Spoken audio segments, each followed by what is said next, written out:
Hello అండి అందరికీ. Time చూసారా? 5:44 అవుతుంది. ఎండాకాలం కాబట్టి మొత్తం తెల్లారిపోయిందనమాట. నేనైతే వాకింగ్ చేద్దాము అనేసి కాసేపు అటు ఇటు తిరుగుతూ ఉన్నాను. అయితే ప్రతిరోజు కూడా నేను వాకింగ్ చేద్దామని ట్రై చేస్తాను. కానీ నాకు కుదిరినప్పుడు నేనైతే తప్పకుండా వాకింగ్ చేస్తాను. పొద్దున్న లేచినప్పటి నుంచి ఆఫీస్‌కి వెళ్ళేంత సేపు కూడా క్షణం కూడా తీరకుండకుండా పనులుంటూనే ఉంటాయన్నమాట. సో, అలా నేనైతే వీలు కుదుర్చుకొనైతే కాసేపైతే ఎక్సర్‌సైజ్ కోసమైతే కేటాయిస్తాననమాట.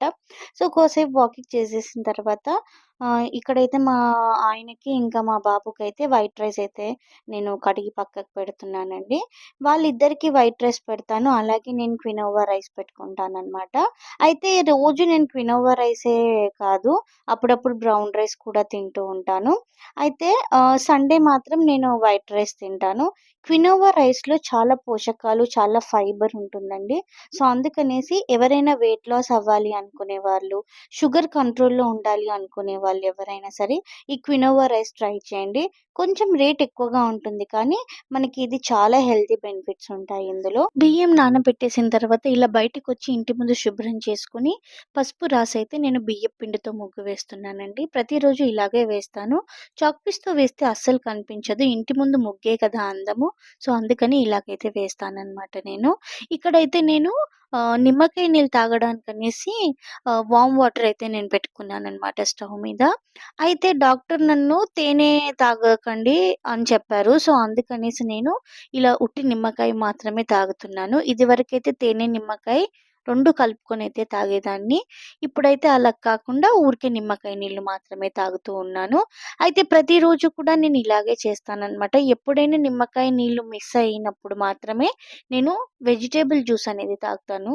ఇంకిక్కడైతే లంచ్ కోసమైతే నేను ఫుడ్ ప్రిపేర్ చేస్తున్నాను. బెండకాయలైతే కట్ చేసేసుకొని పొయ్యి మీదున్నాననమాట. అయితే వర్కింగ్ వుమెన్స్‌కి ఎప్పుడైనా సరే 1 డే బిఫోరే ఏం చేసుకోవాలి అనేసి ఆలోచించుకొని పెట్టేసుకుంటాము. అప్పటికప్పుడు ఆలోచించుకొని ఏదో ఒకటి చేసుకునేలాగా వీలు కుదరదస్సలు. సో, అందుకనేసి ముందు రోజు నైటే ఏం చేసుకోవాలి అని అన్నీ రెడీగా పెట్టేసుకుంటాము. బెండకాయ ఫ్రైలోకైతే నేను ఇలాగ పెరుగు చట్నీ అయితే చేస్తున్నాను. ఎందుకు అంటే క్వినోవా రైస్‌లోకి ఎప్పుడైనా సరే లిక్విడ్ ఉంటేనే బావుంటుంది. గట్టి కూరలైతే అస్సలు బాగోవనమాట. అంటే మనం కూడా తినలేము. అందుకనేసైతే నేను ఇలా పెరుగు చట్నీ అయితే చేస్తున్నాను. అలాగే బెండకాయ ఫ్రైలోకి కూడా బావుంటుంది కదా! ఏదైనా లిక్విడ్ అన్నట్టుగా అయితే చేస్తున్నాను. మా బాబుకైతే బెండకాయ ఫ్రై అంటే చాలా ఇష్టము. అయితే పెరుగు చట్నీలోకి పోపు వేసుకోవడానికైతే ఇక్కడ ఉల్లిపాయలు, ఇంకా పచ్చిమిరపకాయలైతే కట్ చేస్తున్నాను. ఎప్పుడైనా సరే పోపులోకి ఇంగు వేస్తే ఆ టేస్టే వేరేగా ఉంటుందనమాట. అందుకే నేను ప్రతి ఒక్క పోపులో కూడా ఇంగువ ఖచ్చితంగా వేస్తానండి. టేస్ట్ అయితే చాలా బావుంటుంది ఇంగువ వేసుకున్నప్పుడు. అలాగే మా బాబుకైతే స్నానం చేయించేసి ఇంకా వాడినైతే రెడీ చేస్తున్నాను. ఇప్పుడు స్కూల్ లేదు కానీ సమ్మర్ క్యాంప్ ఉందనమాట. సో, ప్రతిరోజు యాక్టివిటీస్ ఉంటూ ఉంటాయి. ఈ పిల్లలకి స్నానం చేయించి వాళ్ళని స్కూల్‌కి దింపే వరకు ఒక పెద్ద టాస్క్ లాగానే ఉంటుందండి.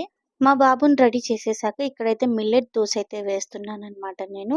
ప్రతిరోజు కూడా ఇలా మిల్లెట్స్‌తోనైతే నేను బ్రేక్‌ఫాస్ట్ ఇస్తాను మా బాబుకి. అలాగే నేను కూడా ఎగ్ దోస అయితే వేసుకుంటున్నాను.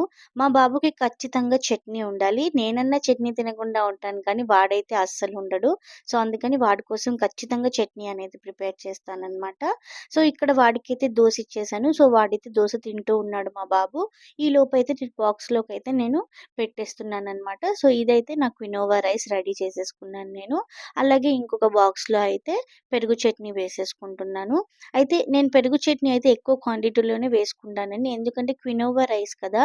అందులోకి ఈ లిక్విడ్ అనేది ఎక్కువగా ఉంటేనే టేస్ట్ అనేది చాలా బావుంటుంది. ఇక్కడ ఇంకొక విషయం ఏంటంటే క్వినోవా రైస్‌లోకి పెరుగు అసలు చాలా టేస్టీగా ఉంటుందండి. ఎవరైనా ఒకసారి ట్రై చేయండి. చాలా బావుంటుంది.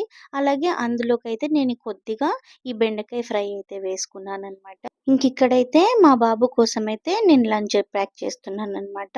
వాడికైతే కలిపి నేను అన్నం పెట్టేస్తాను. స్పూన్ వేసేస్తే అక్కడ తినేస్తారనమాట పిల్లలందరితో కలిసి. 2:00 వరకు ఉంటుంది కాబట్టి ఇంకా మా హస్బెండ్ 2:00కి పిక్ చేసుకుంటాడు. ఇక్కడైతే నేను స్నాక్స్‌గా pumpkin seeds, sunflower seeds, flax seeds అయితే తీసుకున్నాను. సో, నేనైతే ఇంకా బాక్స్ అంతా ప్యాక్ చేసేసాను. నాది ఇంకా మా బాబుది కూడా. అలాగే నేను కూడా ఇంకా ఫ్రెష్ అప్ అయిపోయి రెడీ అయిపోయాననమాట. ఇంకా మా బాబునైతే సమ్మర్ క్యాంప్ దగ్గర వదిలేసి నేనైతే ఆఫీస్‌కి వెళ్ళిపోతాను.